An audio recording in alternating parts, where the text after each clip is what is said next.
Bismillahirrahmanirrahim. Assalamu alaikum everyone. I am Mohammad Farooq Yasin from Government Degree College, Maleer Camp. आज हम first year physics chapter number 10 geometrical optics में से एक बड़ा ही important topic है astronomical telescope. आज हम ये टॉपिक डिस्कस करेंगे और इससे रिलेटेड जो न्यूमेरिकल पास्ट पेपर्स में आए हुए हैं हम उन पे भी आज बात करेंगे। अच्छा जी, पहले हम बात करते हैं टेलीस्कोप है क्या।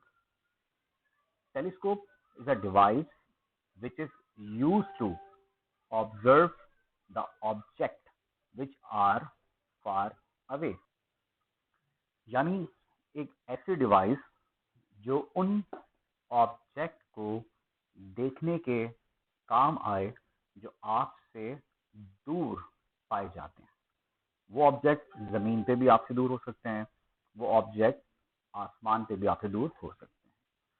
आसमान से मुराद ये कि जैसे आसमान पे बहुत सारी हैवी बॉडीज हैं, जैसे प्लैनेट्स हैं, स्टार्स हैं, सैटेलाइट हैं। इनको देखने के लिए हम जो टेलीस्कोप यूज करते हैं उसको हम एस्ट्रोनॉमिकल टेलीस्कोप कहते हैं और यही आज टॉपिक हम डिस्कस करेंगे। इसके अलावा टेलीस्कोप की और भी टाइप्स होती हैं। गैलीलियन टेलीस्कोप है और टेरेस्ट्रियल टेलीस्कोप है। Astronomical telescope, what is astronomical telescope? It is a device which is used to observe the heavenly bodies such as stars, moon, etc. etc. Construction. A telescope consists of two convex lenses which is also known as converging lens. One lens behaves as a objective and other lens behave as a eyepiece. ठीक है, astronomical telescope की construction भी approximate वैसी है जैसे compound microscope की होती है, यानी कंसिस्ट करता है दो कॉन्वेक्स लेंसेज पे। बट फर्क ये होता है कि टेलीस्कोप में जो ऑब्जेक्ट पीस होता है वो लार्जर फोकल लेंथ का होता है। ये देखें डायग्राम, अगर आप देखें तो ये दो आपके पास कॉन्वेक्स लेंस मौजूद हैं। ये जो लेंस है आपके पास, ठीक है, ये जो लेंस आपको इस पर दिखाई दे रहा है ये वाला, ये आपके पास क्या है, ऑब्जेक्ट पीस, और ये जो लेंस है वो आपके पास है आई पीस, यानी वो लेंस जो आंख के करीब पाया जाए उस लेंस को हम कहते हैं आई पीस, और वो लेंस जो ऑब्जेक्ट के करीब होता है उसे हम कहते हैं ऑब्जेक्ट पीस। तो इस डायग्राम में आपको साफ दिखाई दे रहा है कि आपके पास जिस लेंस की फोकल लेंथ लार्जर है वो एक्ट कर रहा है एज अ ऑब्जेक्ट लेंस, और जिस लेंस की फोकल लेंथ कम है वो एक्ट कर रहा है as a eye piece. Objective क्या होता है? It is place towards the object and is of large focal length, यानी कि ऑब्जेक्ट पीस की फोकल लेंथ क्या होती है, लार्जर होती है comparatively eye piece. In other hand eye piece it is placed near the eye and is of short focal length. ठीक है, जबकि कंपाउंड माइक्रोस्कोप में ये चीज ऑल्टरनेट होती है, जो आई पीस होता है वो ऑब्जेक्ट पीस बिहेव करता है, जो ऑब्जेक्ट पीस होता है वो आई पीस बिहेव करता है। कैरेक्टरिस्टिक्स ऑफ इमेज ये तो हम लास्ट में पढ़ेंगे, बट फिर भी मैं आपको बता देता हूँ कि आपके पास आपके पास एस्ट्रोनॉमिकल टेलीस्कोप से बनने वाला जो फाइनल इमेज होता है हाईली मैग्नीफाइड, वर्चुअल और इन्वर्टेड होता है। ठीक है, इसको हम आखिर में डिस्कस करेंगे क्योंकि बहुत से बच्चे समझते हैं कि इमेज अगर इन्वर्टेड है तो वो रियल होगा और अगर वर्चुअल है तो इरेक्ट नहीं होगा, इरेक्ट होगा, जबकि यहाँ पे ऐसा नहीं है। तो उसको मैं अभी पूरा डायग्राम जो आपको समझाऊंगा उसके बाद आपको बताऊंगा। अच्छा जी, रे डायग्राम आप देखिएगा, ठीक है, ये आपके पास फॉर एग्जाम्पल आपके पास कोई प्लैनेट है, ठीक है, तो लाइट की रेस कहाँ से आ रही है, इन्फिनिटी से आ रही है। ठीक है, तो ज्योमेट्रिकल ऑप्टिक्स की हम जब बात करते हैं तो हम उन ऑब्जेक्ट को डिस्टेंट ऑब्जेक्ट समझते हैं जो तकरीबन आपसे 10-12 मीटर से दूर हों, तो ये फार ऑब्जेक्ट कहलाते हैं इन टर्म्स ऑफ ऑप्टिक्स। उनको कहते हैं इनफाइनाइट समझा जाता है। तो तो आपको पता है कि हम ऑप्टिक्स में पढ़ के आ चुके हैं, मैट्रिक में भी टॉपिक था image formation by using convex lens when ray of light parallel to the principal axis of the refraction it must pass into the principal focus. जब लाइट रेज क्या होती है प्रिंसिपल एक्सिस पैरेलल हो या आप कहते हैं कि इनफिनिटी से आ रही हो तो वो एक पॉइंट पे मीट करती हैं, जिसको हम क्या कहते हैं, फोकस कहते हैं, अगर आपको याद हो तो। ठीक है, खैर जनाब, यहाँ हम करते क्या हैं, अब देखो एक ऑब्जेक्ट है आपके पास, तो ये आपके पास ऑब्जेक्ट पीस है, ऑब्जेक्ट लेंस, ये आपके पास आई पीस है। ऑब्जेक्ट पीस की फोकल लेंथ आपके पास लार्जर थी, आई पीस की फोकल आपके पास स्मॉलर थी। ठीक है, अब जाहिर सी बात है जब आप किसी प्लैनेट को टेलीस्कोप से देख रहे होगे तो लाजमी थोड़ा सा हल्का सा क्या बनाएगा, आपके साथ इंक्लाइन बनाएगा। ठीक है, वो आपके पास लाजमी तौर पे इंक्लाइन बनाएगा, यानी कि वो कुछ ना कुछ एंगल फॉर्म कर रहा होगा। सपोज दैट कि एंगल आपके पास क्या है, अल्फा। ठीक है, तो when ray of light parallel to the principal axis after refraction it must pass into the principal focus, और जब वो ऑप्टिकल सेंटर से आएगी तो सीधी निकल जाएगी। ठीक है, जब ये दोनों रेज आपस में इंटरसेक्ट करती हैं तो क्या बनता है, आपके पास इमेज फॉर्म होता है। ठीक है, आपके पास क्या फॉर्म होगा, image A dash B dash. ठीक है, ये जो इमेज होगा, जो फॉर्म होगा ऑब्जेक्ट लेंस से, ये होगा रियल होगा, इन्वर्टेड होगा, बट ये स्मॉलर इन साइज होता है। दैट्स बात है, देखें कोई भी प्लैनेट है वो तो बहुत ह्यूज जाइंट बॉडी होती है। ठीक है, बट यहाँ जो इमेज बनता है आपके पास क्या होता है, स्मॉलर होता है। अब ये जो image A dash B dash है, ये आई पीस के लिए बिहेव करता है एज अ ऑब्जेक्ट। ठीक है, एज अ ऑब्जेक्ट। अब आपको पता होगा ये यहाँ से लेके यहाँ तक जो फासला होगा इसको हम कहेंगे F O, focal length of object piece. ठीक है, अब देखें क्या होगा, वही प्रॉपर्टी के when ray of light parallel to the principal axis after refraction it must pass in the principal focus, और ऑप्टिकल सेंटर से आती सीधी निकल जाती है। डॉटेड लेंसेज को आप पीछे करेंगे तो ये जब इंटरसेक्ट करेगा तो आपके पास बनेगा final image A double dash B double dash. ठीक है, इस डिस्टेंस को हम कहेंगे F E, focal length of I piece.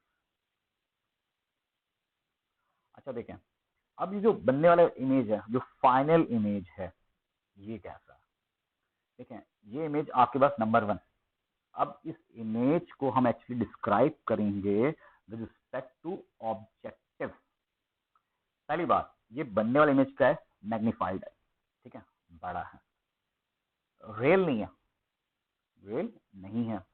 ये इमेज वर्चुअल कहलाएगा। क्यों, ये सेम इन साइड है, यानी जिस जानिब ऑब्जेक्ट होता है अगर इमेज उसी जानिब हो तो ऐसे इमेज को हम वर्चुअल कहते हैं। ठीक है, और इसी वजह से होता क्या है कि ये जो आपको दिखाई दे रहा है क्या चीज, आई पीस, तो ये आई पीस का फॉर हमें फोकल लेंथ दिखाई दे रहा है एफ पी। ये जो इमेज है जो ऑब्जेक्ट पीस से बना था वो inside the focal length of I piece आएगा। अदरवाइज अगर एग्जैक्टली ये मौजूद होता कहाँ, एफ ई के ऊपर, तो आपको पता होगा कि जब ऑब्जेक्ट फोकस पे हो तो इमेज इनफिनिटी में बनता है, तो इमेज आपको इनवर्टेड मिल जाता, ये वर्चुअल नहीं बनता। कॉन्वेक्स लेंस से इमेज वर्चुअल उसी सूरत में बनता है जब object inside the focal length मौजूद हो। ठीक है, तो फिलहाल ये जो आपके पास एस्ट्रोनॉमिकल टेलीस्कोप से बनने वाला फाइनल इमेज था वो कैसा है, नंबर 1 हाईली मैग्नीफाइड, नंबर 2 ये आपके पास इन्वर्टेड है, उल्टा आ रहा है, नंबर 3 बट ये रियल नहीं है, ये क्या वर्चुअल है। वर्चुअल कैसे, ये आपके पास ऑब्जेक्ट था, ये आपके पास इमेज है, तो अगर आप देखें ये सेम इन साइड है, जब सेम इन साइड तो ऐसे इमेज को हम क्या कहते हैं, वर्चुअल इमेज कहते हैं। ठीक है जी, अब आगे चलते हैं। अच्छा जी, वर्किंग जरा देखिएगा। पहले हम बात करते हैं एक्शन ऑफ ऑब्जेक्ट, यानी ऑब्जेक्ट पीस जो ऑब्जेक्टिव था उसकी प्रॉपर्टी क्या थी। The object lens form a real inverted image A dash B dash, यानी कि आपके पास इस ऑब्जेक्ट पीस से जो इमेज बनता है वो कैसा होता है, रियल है और इन्वर्टेड है, but this image is smaller in size. ये इमेज क्या होता है, स्मॉलर होता है। अब ये इमेज इस आई पीस के लिए बिहेव कर रहा था एज अ ऑब्जेक्ट। तो अब बात करते हैं action of I piece. The eye piece is move, जो आई पीस होता है सब मूव करते हैं। The eye piece is move in such a way that the image A dash B dash come at its focus, वो उसके focus तक आ जाए. Now the eyepiece acts as a magnifying glass and gives its virtual image A double dash B double dash on the same side at infinity. This image is highly magnified. So that's why the final image of an astronomical telescope will be highly magnified, virtual and inverted. जनाब, अब आते हैं main topic पे, यानी कि अब हम use करेंगे फॉर्मूला, मैग्नीफाइंग फॉर्मूला आपने फाइंड करना है. आपको याद होगा मैग्निफिकेशन का फॉर्मूला आपके पास होता है m equal to beta over alpha. The ratio between angle subtended by an image and angle subtended by an object is known as magnification, which is also known as angular magnification. तो हमें beta find करना है, हमें alpha find करना है. Beta क्या था? Visual angle है सबटेंडेड बाय एन इमेज, और अल्फा क्या है? Visual angle subtended bye an object. अच्छा, ये आपके पास ऑब्जेक्ट पीस है, तो ट्रायंगल बन रही है, देखिएगा ओ A dash B dash, O A dash B dash. अगर आपको ट्रायंगल जहाँ से दिखाई दे रही हो, चलिए मैं इसको हाईलाइटर यूज कर लेता हूँ. ठीक है, देखिए बेटा, ठीक. अच्छा जी, तो ये आपके पास एक ट्रायंगल बन रही है. ओ जो है ऑप्टिकल सेंटर है किसका? ऑब्जेक्ट लेंस का. O A dash B dash. Calculation alpha. Consider triangle O A dash B dash. Tan alpha. देखिए, मैंने आपसे कहा था कि एक्चुअली जब आप किसी ऑब्जेक्ट को देख रहे होते हो तो वो लाजमी तौर पर क्या था? इंक्लाइंड था. ये एंगल क्या था? अल्फा था. जब आप इन्वर्टेड एंगल की प्रॉपर्टी अप्लाई करोगे तो ये एंगल अगर अल्फा है तो ये एंगल भी क्या बनेगा? अल्फा ही बनेगा. ठीक है, तो जनाब अब बात करते हैं. Consider triangle O A dash B dash. Triangle O A dash B dash. Tan alpha क्या होता है? परपेंडिकुलर अपॉन बेस होता है. या परपेंडिकुलर क्या होगा? ए dash B dash, A dash B dash, और बेस क्या होगा? O B dash. ओ मतलब सॉरी, असल में ए डैश उन्होंने ऊपर लिखा है, ओ A dash. Here alpha is so small, so tan alpha is approximate equal to alpha. तो यहाँ सिंपल क्या होगा? ओ ए डैश यानी ओ ए डैश बराबर हो जाएगा आपके किसके? F1 के. तो tan अल्फा आ जाएगा A dash B dash, A dash B dash आ जाएगा, और ओ ए डैश आ जाएगा आपके पास F1 आ जाएगा. अच्छा, आप देखिए ओ ए डैश बराबर है, ओ ए डैश बराबर था आपके पास F1 के. तो आपने क्या किया? tan अल्फा का जगह अल्फा पुट कर दिया, ए डैश बी डैश ऐसे आ गया, और ओ ए डैश बराबर आ गया F1 के. तो alpha equal to A dash B dash upon F1. इसका नाम रख दिया हमने इक्वेशन नंबर.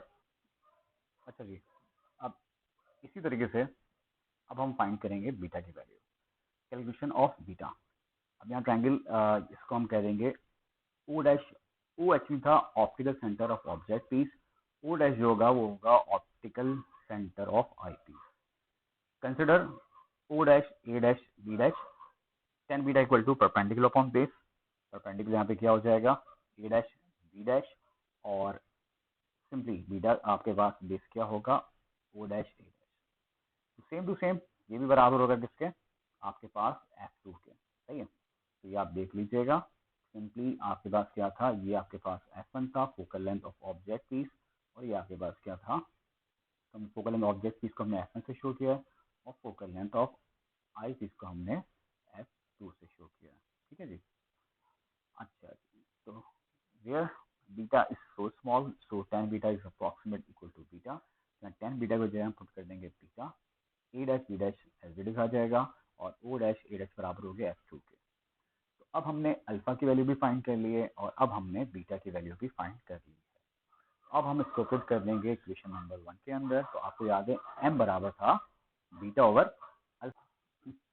तो जनाब बीटा आपके पास A dash B dash upon F2 था, अल्फा आपके पास A dash B dash upon F1 था. ए डैश बी डैश से आपको पता है कि ए डैश बी डैश क्या हो जाएगा? आपस में कैंसिल हो जाएगा. तो 1/F2 1/F1 आएगा. ये ऊपर जाके क्या हो जाएगा? उलट जाएगा. तो 1 m बराबर आएगा F1/F2 के. इसको आप कह सकते हैं ratio between focal length of object piece and focal length of I piece. Okay जी. होप ये टॉपिक आपको समझ में आ गया होगा। अब जनाब हम आगे बात करते हैं इससे रिलेटेड जो न्यूमेरिकल पेपर में आ चुका है। ये न्यूमेरिकल बुक में मौजूद नहीं है, बट ये पास्ट पेपर में सवाल कई बार पेपर में पूछा जा चुका है। ठीक है जी, तो उसकी हम बात करते हैं। सवाल में आपसे कह रहा है, क्वेश्चन में आपसे कह रहा है, if the magnification of a telescope is 11। देखें, टेलीस्कोप भले एस्ट्रोनॉमिकल हो या गैलीलियन टेलीस्कोप हो या टेरेस्ट्रियल टेलीस्कोप हो, तमाम की तमाम टेलीस्कोप की जो मैग्निफिकेशन का फॉर्मूला होता है वो हमेशा क्या होता है, m equal to f1 upon f2। इसको हम क्या कहते हैं, सिंपल आप कहते हैं कि ratio between focal length of object piece and focal length of I piece. सवाल में कहता है if the magnification of telescope is 11, magnification आपको 11 दी हुई है, and it's length is 120 centimetre. Length का मतलब होता है distance between two lenses, distance between two lenses या लेंथ ऑफ टेलीस्कोप या लेंथ ऑफ ट्यूब इसको कहा जाता है। तो इसको हम शो करते हैं कैपिटल एच से। तो एम आपको दिया हुआ 11 और एल आपको दिया 120 सेंटीमीटर। करना क्या है, determine the focal length of its objective and eye piece. आपने फोकल लेंथ फाइंड करनी है ऑब्जेक्टिव की और आई पीस की, यानी आपने F1 और F2 फाइंड करना है। ठीक है, तो खैर सबसे पहले दैट मैग्निफिकेशन आपको दी है, तो मैग्निफिकेशन का फॉर्मूला होता है F1 अपॉन F2। एम कितना है, 11 है, F1 ऐसे आ जाएगा, F2 ऐसे आ जाएगा, तो F2 जाके मल्टीप्लाई हो जाएगा, F1 बराबर आएगा 11 F2 के। और सिंपली आपको लेंथ का फॉर्मूला दिया था, L बराबर होता है एक्चुअली F1 प्लस F2 के। ठीक है, यानी L बराबर होता है F1 प्लस F2 यानी focal length of object piece plus focal length of I piece. L आपके पास 120 आ गया, F1 आपके पास 11 F2 आ गया और F2 आपके पास ऐसे आ गया, 120 ऐसे आ गया, 11 F2 प्लस F2 12 F2, 12 नीचे आके डिवाइड हो जाएगा, F2 बराबर आएगा 12 सेंटीमीटर, 10 सेंटीमीटर के। अब आप इस F2 के वैल्यू को चाहे तो पुट कर दें इस फॉर्मूले के अंदर, चाहे तो पुट कर दें इस फॉर्मूले के अंदर। मैं इस वैल्यू को सब्स्टिट्यूट कर रहा हूँ इक्वेशन नंबर 1 के अंदर। Equation number 1 implies F1 equal to 11 F2, F1 equal to 11 F2। F2 आपको दिया हुआ 10, तो 10 को 11 से मल्टीप्लाई करें, आपका आंसर आएगा 114 सेंटीमीटर। तो focal length of I piece आपके पास 10 सेंटीमीटर है, जबकि focal length of object piece आपके पास 114 सेंटीमीटर। तो आई होप आज का लेक्चर आपको क्लियर हो गया होगा, और 2020 के लिए एस्ट्रोनॉमिकल टेलीस्कोप का टॉपिक भी बहुत ज़्यादा इंपॉर्टेंट है। तो बेटा चैप्टर में एस्ट्रोनॉमिकल टेलीस्कोप की डेरिवेशन लाजमी तौर पे बहुत अच्छे तरीके से याद कर लीजिएगा। बाकी अब मुझे याद दें, अल्लाह हाफिज़, थैंक यू वेरी मच।